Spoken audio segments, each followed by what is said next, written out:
자각 여부입니다. 단순 피로로 인한 건망증은 내가 요즘 잠이 부족해서 그런가 보다 라고 인식하고 스스로 기억을 복구하려고 합니다. 하지만 치매는 본인이 이전 사실 자체를 인식하지 못하게 됩니다. 피로로 인한 건망증이 일시적인 현상이라면 치매의 전조는 기억력 저하가 시작되는 뇌 나이의 경고 신호는 어떤 방식으로 오나요? 치매의 경고 신호는 기억력 이전에 주의력 저하나 집중력 저하로 시작되는 경우가 많습니다.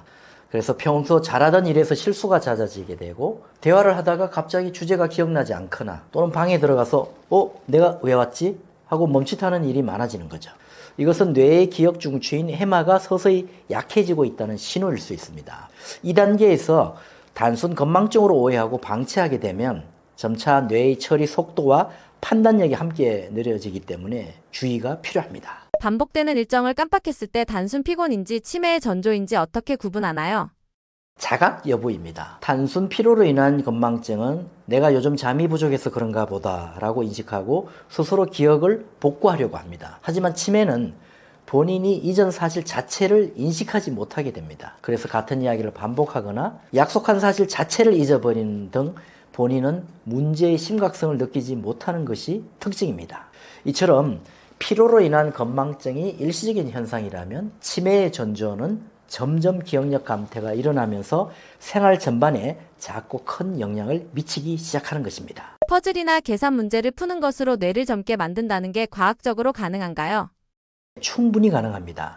퍼즐이나 계산 문제를 푸는 것은 단순히 문제를 푸는 행위가 아니라 뇌의 여러 부위를 동시에 활성화시키는 인지자극 훈련입니다. 특히 계산 문제는 좌뇌의 전두엽과 두정엽, 퍼즐은 우뇌의 공간 인지 영역을 동시에 자극합니다. 그리고 실제 연구에서도 꾸준한 인지 훈련을 한 사람은 해마 부위의 부피가 유지되거나 정진된다는 결과가 있습니다. 그래서 뇌 또한 근육처럼 자극을 주면 충분히 뇌를 젊게 만들 수 있는 것이죠. 기억력 감퇴가 단순 피로나 정보 과부하 때문일 수도 있나요?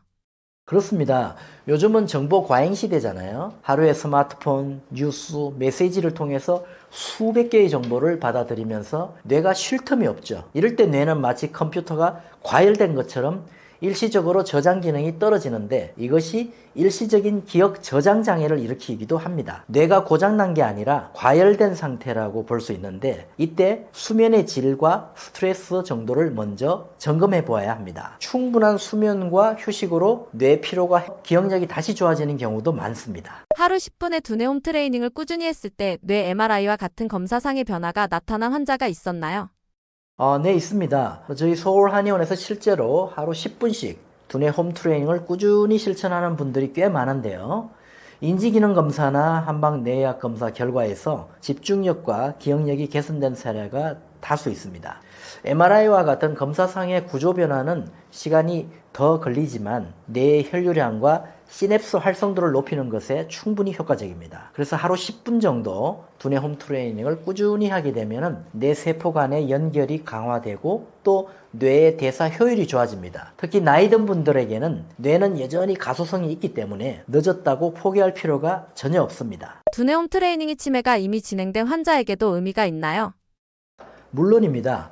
오히려 이미 진행된 환자에게 더 절실하게 필요하다고 볼 수가 있죠. 치매는 진행 속도 조절이 중요하기 때문에 뇌를 자극해주는 훈련과 또 체계적인 치료 관리가 함께 진행되어야 합니다. 구체적인 방법으로는 간단한 글쓰기, 또 일기쓰기 등으로 과거의 기억을 되살리거나 또는 손끝 운동으로 전두엽을 자극하는 방법도 있습니다. 또 가족과 함께 사진을 보면서 당시를 회상하는 것도 감정 회로를 활성화시키는 훌륭한 방법이라고 볼 수가 있습니다. 그래서 뇌 훈련은 기억을 최대한 깨우는 과정이라고 이해하면서 환자와 가족 모두 포기하지 않는 마음가짐이 매우 중요합니다. 치매의 전조 증상 확실한 신호는 뭐가 있을까요? 그래서 우리가 치매의 전조 증상에 대해서 많이 궁금해 하시는데요.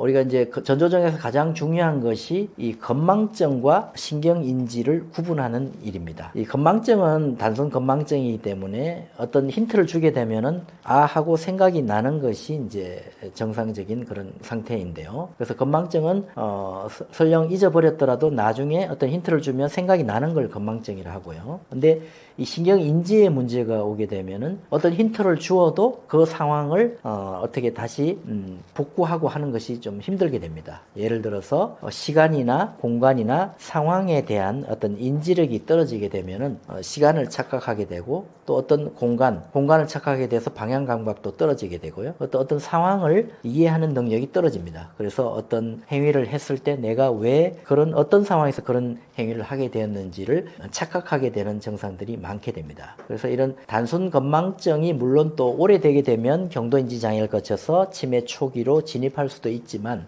그것보다는 이런 시간, 공간, 상황에 대한 신경 인지가 잘 보존이 되어 있느냐, 아니면 이것이 많이 망가졌느냐 하는 것이 치매의 전조 증상을 우리가 확인할 수 있는 가장 중요한 열쇠라고 볼 수가 있습니다. 안녕하세요. 저는 서울한의원 대표원장 박종우입니다. 네, 저는 한의학 박사이자 의학 박사인데요. 한의학적인 연구를 통해서 계속적인 연구를 하는 것도 중요하지만, 또 서양학적인 관점에서 우리가 치매라든지 파킨슨병, 뇌졸중과 같은 퇴행성 뇌질환을 바라보는 것도 중요한 의미가 있을 것 같아서 양쪽 학문을 서로 존중하면서 한 30년 이상 중증 난치성 질환인 치매를 중점적으로 연구하고 치료하고 있습니다. 그래서 오늘 첫 시간에는 많은 분들이 가장 궁금해하시는 치매의 전조 증상에 대해서 알아보았고요. 또 하루 10분만 투자해도 뇌를 젊게 유지해서 치매를 예방할 수 있는 핵심 방법들을 모두 알려드렸습니다. 그래서 이 내용들을 아는 것에 그치지 않고 이것을 매일 꾸준하게 실천해 주시는 것이 더 중요하기 때문에 이것을 알고 잘 실천해 주시기 바랍니다. 제가 진료실에서 치매 환자들을 보면서 말씀을 드리는데요. 치매는 우리가 치료할 수 없는 불치병이라기보다는 치료하기 어려운 난치병이라고 볼 수 있습니다. 그래서 치매는 결코 치료되지 못하는 병은 아닙니다. 다만 치료하기가 무척 어려운 병이기 때문에 평소에 치매에 걸리지 않도록 예방하는 것이 가장 치매의 근본적인 치료법이라고 볼 수 있습니다. 하지만 치매에 걸려있는 환자들이라고 하더라도 우리가 환자라는 시선으로 그분들을 대하지 말고 그분들이 스스로 자가치유 능력이 향상될 수 있도록 일상생활에서 자존감을 높이면서 잘 활동할 수 있도록 도와드린다면 증상이 나빠지는 것을 억제할 수 있고 또 서서히 완화될 수도 있기 때문에 꼭 희망적인 그런 지원을 해 주시기를 바라겠습니다. 뇌는 우리 장기들 중에서 끊임없이 재생하고 또 회복할 수 있는 장기입니다. 뇌는 가소성이라고 해서 신경가소성이라고 해서 회복할 수 있는 힘이 있는 장기입니다. 특히 기억센터로 알려져 있는 해마라고 하는 곳은 이 해마가 망가져서 치매가 오지만 또 뇌 속에서 유일하게 다시 재생될 수 있는 그런 곳이라고 알려져 있는 부위라고 볼 수가 있습니다. 제가 오랜 시간 동안 치매 환자들을 치료하면서 뇌가 훈련과 자극을 통해서 실제로 변화되는 것을 여러 번 확인을 했습니다.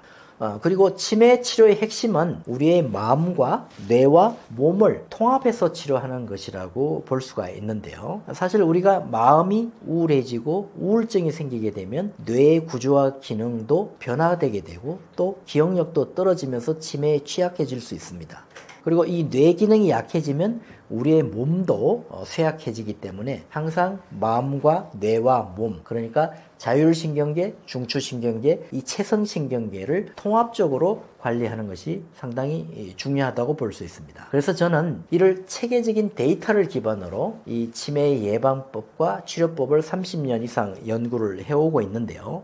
그 결과 세계 최고의 권위자들인 미국의 하버드대학교 의과대학 석학들과의 의학적 교류를 통해서 자체 연구 개발한 치매, 파킨슨병, 뇌졸중의 특허받은 치료법인 서울 하버드 333 통합치료를 완성하게 되었습니다. 그래서 이 영상을 보시고 치료에 도움이 필요하신 분들은 고정 댓글에 링크를 확인해 주시고요. 또 저와의 1:1 전화 상담 신청도 가능하기 때문에 치매 환자를 돌보고 계신 가정의 보호자분들, 그리고 치매 환자들이 또 불편한 점이 있으신 분들은 편하게 문의를 주시면 제가 직접 상담을 하고 또 방법을 일러드리도록 하겠습니다. 그리고 오늘 여러 가지 치매에 대한 이야기를 많이 드렸는데요. 치매에 걸려 있는 분들도 포기할 필요가 없는 것이 제가 설명드렸던 어떤 마음 챙김이나 또 뇌에 좋은 음식, 그리고 좋은 생활 습관, 그리고 운동법, 그리고 취미 활동 등을 통해서 뇌를 계속 개발하고 뇌에 신선한 자극, 입체적 자극을 준다면 치매 환자라고 하더라도 그 증상이 나빠지는 것을 억제할 수 있고 또 서서히 완화시킬 수도 있기 때문에 치매라고 해서 이것을 불치병이라고 생각하지 마시고 희망적인 극복이 가능하다는 긍정적인 사고로의 전환이 상당히 중요하다고 볼 수가 있고요. 또 건망증이나 경도인지장애와 같이 치매의 직전 단계에 있는 많은 분들도 치매를 미리 예방하는 이런 평소에 좋은 생활 습관들이 많기 때문에 이 습관들을 잘 지켜서 미리미리 예방을 한다면 치매는 사실 그렇게 무섭고 두려운 질환이라는 것은 아니라는 인식도 우리가 가질 수 있게 될 것입니다. 그래서 평소에 어떤 마음 챙김, 음식, 생활 습관, 운동법, 취미 활동을 통해서 즐겁고 유쾌하고 활기찬 생활 습관을 가지기를 제가 권장드리겠습니다. 그리고 여기에서 더 다루지 못한 자세한 치매 정보는 제가 운영하고 있는 의학 유튜버 채널인 박종TV의 치매 특강편을 시청해 주시면 많은 정보들이 있으니까 유익하리라고 생각이 됩니다. 마지막으로 여러분의 뇌는 아직 젊습니다. 그리고 회복될 수 있습니다. 그러니 희망의 끈을 놓지 마십시오. 감사합니다.